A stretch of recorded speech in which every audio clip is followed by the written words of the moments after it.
Good morning to all of you. Welcome to Legal Matters by Sai బాబు. ఇది కూడా ethics స్టూడెంట్స్కే దీనిలో ఇందాకటికన్నా కొంచెం సీరియస్నెస్ తక్కువ.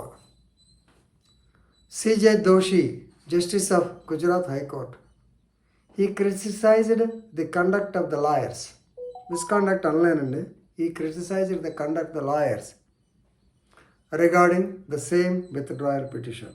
బెయిల్ విత్డ్రాయల్ అన్నీ మామూలే. సో ఇది నిన్న గుజరాత్ హైకోర్టులో జరిగింది. జడ్జి గారు 2 యాంటిసిపేటరీ బెయిల్స్ డిస్పోజ్ చేస్తూ ఒక యాంటిసిపేటరీ బెయిల్లో I said is not inclined to grant bail to the accused. Accused ఎవరు తెలుసా అండి? ఫార్మర్ ఐఏఎస్ ఆఫీసర్ లంగా, ఆయన పేరు IAS officer.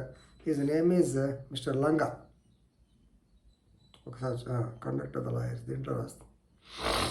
Farmer IAS officer, correct. Former IAS officer mister Langa. ఈ లంగా ఆయన he was involved in so many litigations. ఆయన జైల్లో కూడా ఉన్నారు. So criminal complaints for alleged irregularities in land transactions when he was the district collector in Gandhinagar. So Gandhinagar is the capital of Gujarat. యాక్చువల్గా మనం అహ్మదాబాద్ అనుకుంటాం.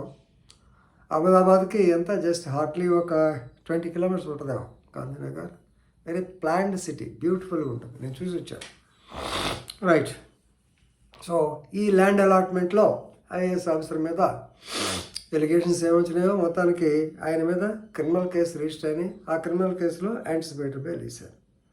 వేసినప్పుడు this judge is not inclined to give the bail. ఇది మనం అనుకునే భాషలో. మరి ఆయన ఏమన్నాడు? He almost pronounced the decision that he was dismissing Langa's applications. Then the advocate sought to withdraw. ఎందుకు? ఇంకోసారి వేరే చోట వేసుకోవచ్చు, అందుకని విత్డ్రాయల్కి అడిగాడు. అడిగినప్పుడు then the judge said it's not correct. మీరు ఎందుకు ఇప్పుడు విత్డ్రా చేసుకుంటారంటే, your milord we know that you are not inclined to give the bail అని ఈ సెడ్. నేను మీకు చెప్పానంటే ఐఎమ్ నాట్ ఇన్క్లైన్డ్ అని చెప్పాను. I'm pronouncing my decision because no doubt, even though Justice V.R. Krishna said bail is a right and jail is an exception, it's my perception or it's my personal discretion. అంతే కదా, description మీద ఆధారపడేది. కాబట్టి description ప్రకారం నేను I'm not incline to give bail. అలాగానే అప్పుడు మొదలుపెట్టారు వీళ్ళు. They started browbeating them. ఓహో ఇది ఇంతేనండి, మాకు తెలుసు, మీరేం చేయరు అని మామూలుగా మాట్లాడుతుంటారు కదా. So he said it is not correct. Browbeating by the lawyers. I have been saying ఇది ఒకటే కాదు. So when ever he was he was dismissing the bail petitions, lawyers submit that they will withdraw the case. Second, earlier also same thing happened because they are threatening that this withdrawal will have long repercussions. సర్లేండి, మేము ఇది back తీసుకుంటాం, చూద్దాం తర్వాత ఏమవుద్దు అనేటువంటిది కూడా చేస్తున్నాను. Justice Doshi said I did not say that I cannot say that I'm not inclined to deny the bail because definitely if I say like that you will be browbeat me and it will have definitely repercussions. So browbeating is beginning. It's not correct. ఎందుకంటే దీంట్లో 20 pages judgement రాశాడు. అంటే bail order రాసి దాంట్లో లాస్ట్లో not giving bail, ఈ refused to bail. Right. So I'm not here to fight with lawyers or hear their sarcastic remarks. ఇది point. I'm not here to fight with the lawyers and hear their sarcastic remarks. అంటే browbeating డైరెక్ట్గా మాట్లాడలేక ఇండైరెక్ట్గా ఇలా మాట్లాడుతుంటారే, ఇది కాదు.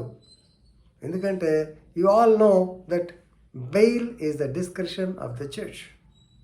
Of course మనకు కూడా అనుమానం వస్తాయి, చాలా సందర్భాల్లో మనం కూడా మాట్లాడుకున్నాం.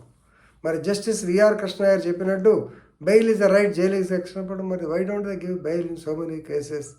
బెయిల్ పిటిషన్ రావడానికే 2 నెలలు పడుతుంది.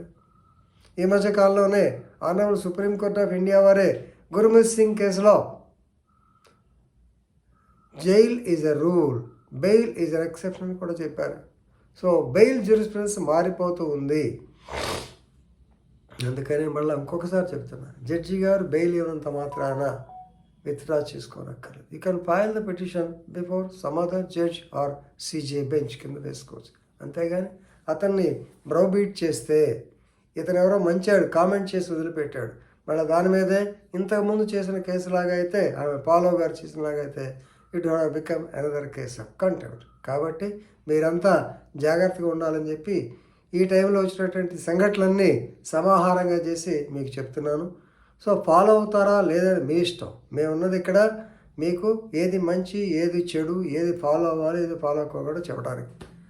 So it is for you to decide. Thank you.